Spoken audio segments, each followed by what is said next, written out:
Hello guys, welcome back to our channel. Today in this video I'm going to show you the process of downloading and installing the Deliveroo mobile app. So here are the steps. First, open the App Store for iOS devices or the Google Play Store for smartphones.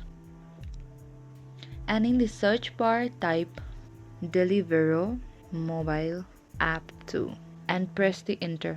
And look for the official Deliveroo app in the search results and tap on it to open the page on the second slide.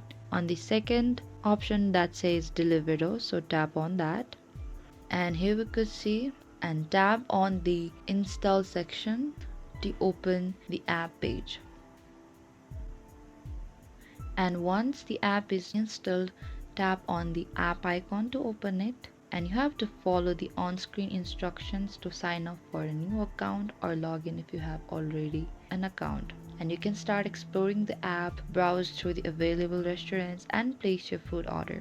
That's it.